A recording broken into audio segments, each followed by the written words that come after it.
حبايبي، عاملين ايه؟ وحشتوني من الفيديو اللي فات للفيديو دوت. احنا لما بنغيب لازم نعمل عظمه، مش اي كلام، مش بنغيب وخلاص. معانا النهارده زي ما انتوا شايفين كده، النهارده هنعمل فيديو عن رقاق وفرخيه كده متحمره، يعني تحفه. يلا قبل ما نبتدي الفيديو ونشوف عملنا العظمه دي ازاي، ننزل بسرعه ونفعل زر الجرس ونشترك في القناه ونعمل لايك وشير للفيديو دوت علشان كل الجديد يوصل لكم اول باول. في طاسه او حله سخنه على النار حطيت معلقه سمنه بلدي ونزلت بالفرخيه بتاعتنا. فرخيه مغسوله ومتنضفه ومتبله طبعا قبليها بيوم ببصلايه وملح وفلفل زي ما احنا متعودين. تمام كده. حله سخنت فيها معلقه سمنه كويس جدا علشان اعمل الفرخيه صدمه. اثناء ما هي كده على النار انا محلقه على الكتل عشان تبقى الميه مغليه. هقلبها عن الوشين بعد ما تاخد اللون عشان تتحمر كويس، وبعد كده انزل بيها بالميه السخنه، بس مش اكتر من كده. لازم اول حاجه هسلق الفراخ عشان عايزه منها طبعا الشوربه بتاعتها. هنا حطيت ورق لورا وادي الميه، هديها حبه فلفل اسود صغيرين، مش هحط الملح طبعا دلوقتي، واوطي عليها واسيبها تستوي براحتها خالص. تمام كده. هتخلص وناخد الشوربه بتاعتها. هنا بقى خلطه من شوربه سخنه جدا، حطيت عليها كوبايه من اللبن مع نص معلقه من البيكنج باودر وقطعه من الزبده. تمام. الرقاق بتاعي بقى النهارده اكبر من الصينيه اللي يعني من اللي هندخل فيها، يعني من اللي هنعمل فيها طبق الرقاق. طب نعمل ايه؟ اتفرجي معايا لغايه اخر الفيديو عشان تشوفي هظبطها ازاي. حتى لو اتكسرت منك شويه مش مشكله، يعني انا جبت اكبر صينيه عندي وعايزه اكل رقاق. اعمل ايه؟ في طاسه في صينيه فرن عملت دهنت بيها الزبده، وبعد كده ابتديت اعمل الرقاق بالرقاق من الوش دوت ومن الوش الناحيه التانية. ده رقاق ناشف طبعا، ببلها من الناحيه دي وببلها من الناحيه دي. حاولي تسقي كويس على قد ما تقدري وتخليها تطرى. المهم اثناء ما كنا انا بعمل الرقاق كانت الفرخيه استوت، طلعتها حطيتها في طاسه في صينيه فرن معلش، وقمت جايبه بقى معلقه صلصه ومعلقه عسل وكمان حبه ملح وفلفل اسود، وكمان حطيت لها قطعه واحده من الزبده السايحه، وقلب قلب قلب واديتها دهنه كده كويسه، وقمت دخلتها في في الفرن عقبال ما انا اخلص.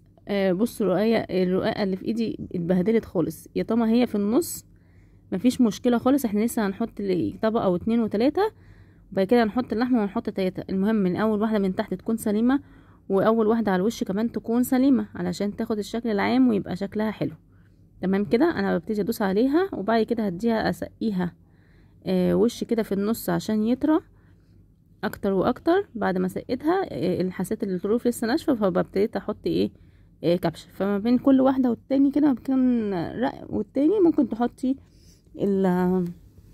معلقه او مغرفه من الشوربه. انا بحط الزبده في الشوربه واللبن. ليه؟ علشان تدي هشاشه. دي السمنه المعصجه بيها اللحمه عادي خالص، بتدي طبعا طعم حلو جدا، وبتدي كمان دسامه كويسه قوي. انا بحط الزبده جوه الشوربه علشان ما احتاجش ان انا ادهن كل شويه ما بين رق والتاني زبده. فاهميني ازاي؟ يعني زي الجلاش المفروض ان احنا ندهن ما بين كل رق والتاني زبده، طبقه زبده كده. فانا بحط كل المكونات في الشوربه عشان تبقى واخده كل الدسامه بتاعتها وكل الدنيا تبقى مظبوطه. انا هنا حسيت ان اللحمه قليله شويه، فجبت لحمه ما كانتش مسخنه. انا كنت سخنتها كويس عشان تبقى سخنه في سخن كده، فجبت لحمه كانت في التلاجة، لحمه مفرومه كانت في التلاجة، وحطيت معلقتين كده منهم عشان هتحسوا ان اللون غريب بتاع اللحمه. بصوا زودتها بس اللحمه بتاعتنا يعني دي ما كنتش مسخنيها بقى، حطيتها بحله كده من الحله عشان مفيش وقت. اهي انا هنا بقول لكم فرق اللون. تمام كده. الفرخه بتاعتنا في الفرن ما تنسوش عملنا لها معلقه صلصه ومعلقه عسل، وحطيت عليها زبده، قطعه زبده سايحه وملح وفلفل، ودهنتها بيها كويس جدا الوش بتاع الفراخ. وبعد كده دخلتها الفرن على درجه حراره 200، قعدت 10 دقايق وطلعت بالمنظر اللي انتوا شفتوه في اول الفيديو.